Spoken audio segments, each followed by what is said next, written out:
सभी संगत को जय माता की। मैं माँ काली, माँ धूतनी दरबार से आज आपको नवरात्रों के विषय में कुछ जानकारी देने जा रही हूँ कि किसी बच्ची का सवाल था हमसे। ममता कुमारी करके कोई बच्ची है, उसने सवाल किया था हमसे कि माँ नवरात्रों का क्या विधि विधान होता है। तो नवरात्रों का क्या विधि विधान होता है कुछ इस विषय में, और कुछ 7वें व्रत पे जो माता कालरात्रि का भोग प्रसाद होता है, जो छोटा सा एक भोग प्रसाद बड़ी तीव्रता से काम करता है और माँ काली का पूर्ण रूप से, माता कालरात्रि का पूर्ण रूप से हमको आशीर्वाद प्राप्त होता है। तो इस विषय में कुछ मैं आपको छोटी सी जानकारी देने जा रही हूँ। वीडियो को पूरा सुनना, बीच में स्किप मत करना, क्योंकि बीच में स्किप कर देते हैं। कुछ छोटी छोटी बातें होती हैं जो हम उनको सुन नहीं पाते हैं और सही से हमें भोग प्रसाद पता नहीं चलता है, तो फिर एक जानकारी देने का भी फिर हमें फ़ायदा नहीं होता और ना ही सुनने का किसी को फ़ायदा होता है। क्योंकि जिस चीज़ का जो विधि विधान होता है उसी, देखो ज़्यादा बड़े भगत तो हम अपने आप को नहीं कहेंगे, हम तो सिर्फ खाली एक माँ के सेवक हैं। छोटी मोटी माँ की भक्ति करते हैं और माँ की भक्ति से ही, माँ की कृपा से ही हमारे दरबार से काफ़ी बच्चों के काम भी बने हैं और उस महामाई की कृपा से सबके दुख भी कटे हैं। और रही शरीर का जो दुख होता है, देखो जो हमारे कर्मों के फल हैं वो तो हमें भुगतने पड़ेंगे, चाहे कोई भी इंसान हो। अगर धरती पे आया है इंसान तो कर्म के फल तो भुगतने ही पड़ेंगे। तो ये तो देखो जी, मट्टी का शरीर है, मट्टी के शरीर में 100 रोग तो लगे रहते हैं। तो बात करते हैं माँ काली के, जो ये अब नवरात्रे आ रहे हैं। कि बच्ची ने हमसे पूछा था कि माँ नवरात्रों का क्या विधि विधान होता है। तो बेटा पहले तो मैं ये कहूँगी, अगर आप गुरुमुखी हो तो आप गुरु के सामर्थ्य से चलो, क्योंकि गुरु हमारी वो ढाल होता है जो हमें हर बुरी सी बुरी परिस्थिति से निकाल के लेके आने वाला होता, वो होता है गुरु। क्योंकि कुछ समय हम ऐसा करते हैं, हम कुछ गलत पूजा भक्ति कर लेते हैं, कुछ गलत भोग प्रसाद दे देते हैं, तो उसका परिणाम हमें खुद भुगतना पड़ता है और हमारे बच्चों को भुगतना पड़ता है, हमारी फैमिली को भुगतना पड़ता है। तो जिस चीज़ के बारे में हमें कुछ पता नहीं है, कोई जानकारी नहीं है, तो इस तरीके से कुछ भी भोग प्रसाद नहीं देना चाहिए। और जी ना ही कोई मंत्र जाप बिना गुरु के, अगर आप गुरुमुख नहीं हो, ना ही बिना गुरु के कोई मंत्र जाप करने चाहिए। हाँ, काली चालीसा कर सकते हो, हनुमान चालीसा कर सकते हो, भोले बाबा का गायत्री मंत्र कर सकते हो आप, लेकिन कोई भी जो ये सावर मंत्र होते हैं और वैदिक मंत्र होते हैं, इनकी बहुत जो वैदिक मंत्र होते हैं उसमें हमें बहुत लंबा उसका प्रोसेस होता है, काफ़ी उनका हवन वगैरह होते हैं, कुछ उनके उद्यापन वगैरह होते हैं, आहुतियाँ देनी पड़ती हैं काफ़ी। तो इसका बहुत ज़्यादा मतलब बड़ा विधि विधान होता है। और जो सावर मंत्र होते हैं वो देखो जी, गुरु की उससे ही मिलते हैं हमको, क्योंकि जब हम गुरुमुख होके चलते हैं तभी हमें मंत्र मिलते हैं, तभी हम अपनी सेवा अर्चना पूरी कर सकते हैं। तो अगर आप गुरुमुखी हो तो बेटा गुरु के सामर्थ्य से चलो, और अगर आपके शीश पे किसी गुरु का हाथ नहीं है तो नॉर्मल सी भक्ति करो, सीधी साधारण सी भक्ति करो, क्योंकि माँ भोली भक्ति से, जैसे हमने पहली वीडियो में बोला, भोली भक्ति से ही प्रसन्न होती है माता। किसी घरों में देखो जी ये होता है कि भाई जैसे अभी श्राद्ध लगने वाले हैं, गणेश विसर्जन जी के बाद श्राद्ध लगेंगे। श्राद्ध के अपने 15 दिन निकालने के बाद जो 16वां व्रत होता है, 16वें व्रत पे बहुत सी जगह खेतरी लगा लेते हैं। बेटा अगर आप लोगों के इधर ये रीत है, पीढ़ी दर पीढ़ी आपके इधर चलती आई है, तो आप एक दिन पहले जो लगा सकते हो, दूसरे दिन फिर माता के नाम की जो लगाई जाती है। क्योंकि सृष्टि की जब रचना हुई थी तो पहले खेतरी माँ दुर्गा के लिए रखी गई थी, जो माँ दुर्गा के चरणों में अर्पण की जाती है। तो खेतरी का ये विधि विधान होता है।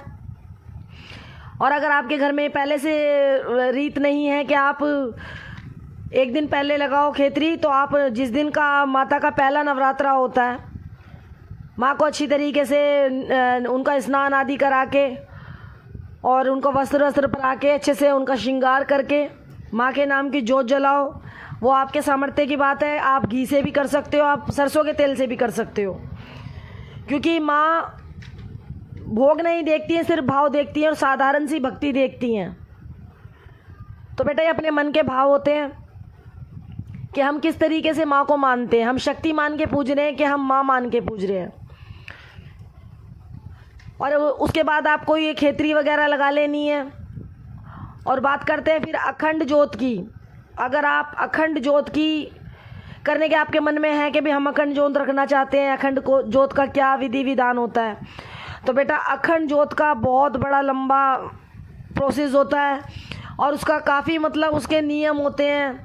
अगर आप वो सब नियम फॉलो कर सकते हो, अगर आप पूरी तरीके से विधि विधान से चल सकते हो, जैसे अखंड ज्योत में आपको ज्योत को पूरा दिन अकेला नहीं छोड़ना है। कोई ना कोई, अगर आपको मान लो वॉशरूम वगैरह जाना पड़ेगा तो आपको सर से नहाना पड़ेगा।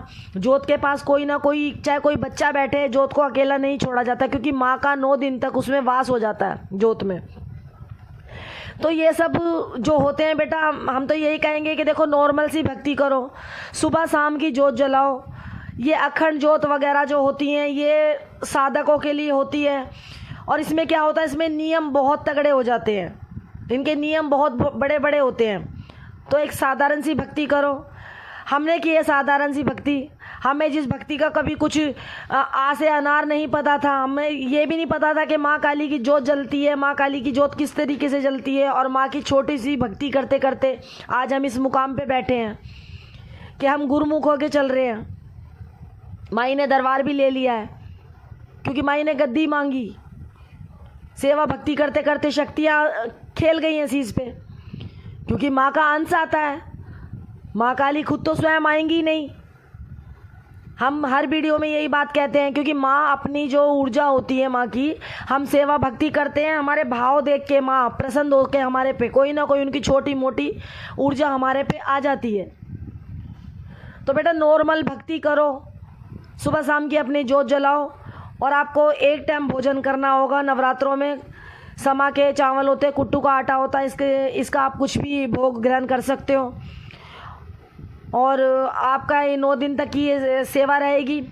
अच्छा जी, बात करते हैं सवा जो मैंने आपको बताई थी कि 7वें दिन की माँ कालरात्रि की पूजा।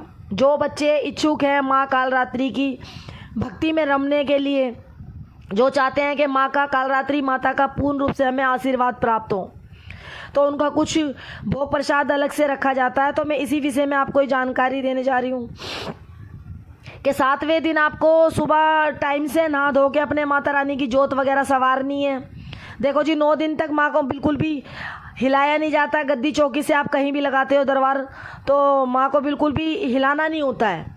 आपने जैसे माँ को पहले दिन में ही वस्त्र आदि करके अपने परापुरु के निला धुला के बिठा दिया है, माँ को आपने जोत अखंड जोत लगा लिया या सुबह शाम की जोत जला ली है, उसके बाद माँ को, हम माँ की प्रतिमा को छू नहीं सकते हैं। उनको तिलक भी लगाया जाता है तो दूर से उंगली करके लगाया जाता है, क्योंकि वो पूरी तरीके से विराजमान हो चुकी होती हैं जोत में, गद्दी पे, मंदिर में। 9 दिन तक माँ को हाथ नहीं लगाना होता है। जो 7वां व्रत आएगा आपके, जो माँ कालरात्रि की आप सेवा भक्ति करना चाहते हो, तो माँ का जो व्रत होगा उसका विधि विधान ही होगा। आपको सवेरे के टाइम 7वें व्रत पे 5 पतासे का भोग देना, 2 लौंग 2 इलायची, ये सवेरे आपका चलेगा भोग। वैसे 5 पतासे और 2 लौंग का जोड़ा तो आपको पूरे नवरात्रों में देना है, लेकिन ये माँ कालरात्रि का मैं स्पेशलिस्ट बता रही हूँ आपको। तो माँ कालरात्रि का आपको सवेरे के टाइम 2 लौंग 2 इलायची 5 पतासे, 1 जल का लोटा आपको माँ के सामने भर के रखना है। और जी, माँ का एक लाल कलर का सूट आपको रखना पड़ेगा, 16 श्रृंगार, 5 तरह के फल में एक अनार जरूरी है, और जिसको हम कहते हैं रात की रानी, एक फूल होता है, गुड़ैल का फूल तो माँ काली को चढ़ता है, और जो माँ कालरात्रि को चढ़ता है वो रात की रानी का होता है, जिसके आगे से वो सफ़ेद रहता है, ऊपर से पूरे नीचे से बीच में से ऑरेंज रहता है। वो फ्लावर माँ को चढ़ते हैं, माँ कालरात्रि को। फूल ये वाले चलेंगे आपके। और आपको 2 इमरती रखनी पड़ेगी, अगर आपका सामर्थ्य है तो 5 इमरती रख सकते हो आप। और जी, एक गुड़ की ढेली लेनी है, उसमें से गुड़ की ढेली में से 5 टुकड़े आपको करने हैं। 5 टुकड़े आपको करने पड़ेंगे, छोटी छोटी डली के आपको रखना पड़ेगा। रात को 12 बजे माँ की आरती होती है, माँ कालरात्रि की। आपको पूरी तरीके से पूजा ये शुरू कर देनी है। 9 बजे आपको बैठ जाना है। 9 बजे अपने आधे 1 घंटा आप लगाओ, लेकिन आरती होगी माँ की 12 बजे के बाद। सुबेरे के टाइम आपको, जिस दिन आपको लगता है सुबेरे के टाइम जैसे हटते हो, पूजा भक्ति आपकी हो जाती है, आप भोजन नहीं ग्रहण कर सकते हो। 12 बजे के बाद ही आप भोजन ग्रहण करोगे 7वें व्रत पे, माँ कालरात्रि के व्रत पे। 12 बजे से पहले नहीं होगा। माँ की आरती होने के बाद, माँ को भोग प्रसाद देने के बाद आप भोजन ग्रहण करोगे। सुबह फिर आप उठोगे, उठ के जो माँ के सामने लोटा रखा था हमने, आप किसी भी पेड़ पे या तो तुलसी में चढ़ा सकते हो वो जल का लोटा, या किसी नीम पे चढ़ा सकते हो। वो लोटा आपको वहाँ ढाल के आना पड़ेगा। और जो माँ के सामने आपने श्रृंगार रखा था, उनका गहना रखा था माँ का, वो किसी भी काली मंदिर में आप जाके, जिस दिन आपकी जोत, वो खेतरी विसर्जन होएगी, जोत को आप विसर्जन करने जाओगे, दशहरे वाले दिन कलश विसर्जन करने जाओगे, उस दिन आपको सारा श्रृंगार जो मैंने गद्दी के लिए बताया है माँ के सामने रखने के लिए, वो सारा श्रृंगार आपको माँ काली के चरणों में जाके अर्पण करना है किसी भी मंदिर में। उसमें 11 रुपये की अरदास आपको ज़रूर लगानी है। और कलश में आपका यही रहेगा विधि विधान कि कलश में आपको 1.25 रुपये, 2 लौंग, 2 इलायची, 1 नारियल चुंदरी, 11 रुपये की अरदास। कलश इस प्रकार से रखा जाता है माँ का। इसमें मैंने आपको माँ कालरात्रि की भी सेवा बता दी है। इसी छोटे से भोग प्रसाद से बहुत बहुत अच्छे बड़े बड़े बिगड़े बिगड़े काम बनते हैं और बहुत ज़्यादा आशीर्वाद प्राप्त होता है, क्योंकि ये हमारा खुद का अनुभव है। हमने काफ़ी बच्चों को ये चीज़ बताई है, उनको भी काफ़ी आराम पड़ा है। देखो जी, बात होती है सारी विश्वास की। अगर हम विश्वास करके चलते हैं, माँ तो माँ है, ना ही हम कोई ऐसी गलत आपको भक्ति बताएंगे, ना ही कोई ऐसी आपको गलत राह दिखाएंगे, क्योंकि हमारे दरबार से किसी से 1 रुपया नहीं लिया जाता है। हमारे इधर से इतने बच्चे आए, बहुत सौ ने अभी तक कड़ाई भी नहीं दी है दरबार की। उनका परिणाम हमें भुगतना पड़ता है, गुरु की लताड़ हमें खानी पड़ती है, क्योंकि बहुत से बच्चों का काम बन गया है, लेके चले जाते हैं। बहुत से तो ऐसे आ जाते हैं दरबार में जो पूछा के लिए सिर्फ एक तेल, 5 रुपये 10 रुपये का तेल एक आता है, वो भी नहीं लेके आते हैं। लेकिन फिर भी वो जगत जननी माता महाकाली, जिसका भला करना है, वो तो माँ है, वो तो संसार की माँ है भाई। अगर हम गद्दी पे बैठे हैं तो हमारे हाथ से हमने जग कल्याण की गद्दी ली है, गुरु से हम वचनबद्ध हैं, हम अपनी गद्दी से नहीं भाग सकते हैं। तो हमें देखना पड़ता है उनको भी, जो बच्चे अगर बिना तेल लिए आते हैं। लेकिन हमारी दरबार का एक यही नियम रहता है कि तेल से हमारे इधर पूछा दी जाती है। और दूसरी बात, हमारे दरबार से किसी की कोई मांग नहीं होती है। यहाँ पर 1 रुपये की भी मांग हम किसी से नहीं करते हैं। अगर बच्चों को आराम पड़ता है तो हम तो खुद कहते हैं, जिससे जो सामर्थ्य हो, जिससे तुम्हारा जो कुछ भी बने। तुमसे अगर लगता है कि हाँ भी मेरे से 5 पतासे चढ़ाए जाएंगे, तो आप 5 रुपये का प्रसाद ही चढ़ा दो आके दरबार में, लेकिन मत्था टेक के जाओ। ये माई की कड़ाई होती है। अगर तुम 5 रुपये का पतासे भी नहीं दरबार में दे सकते हो, तो उसका भार फिर हम लोगों पे पड़ता है।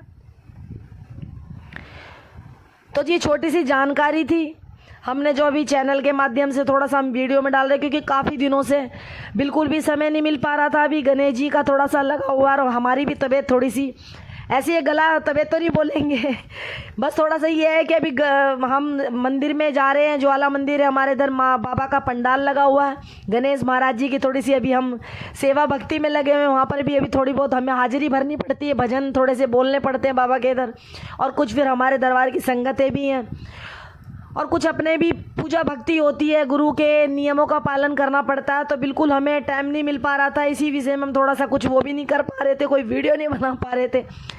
तो ये छोटी सी हमने जानकारी डाली है। अगर आपको इस जानकारी में, इस वीडियो में थोड़ा सा भी कुछ समझ आया हो, तो चैनल को लाइक कीजिएगा, सब्सक्राइब कीजिएगा और ज़्यादा से ज़्यादा शेयर कीजिएगा। तो सभी संगत को जय माता की।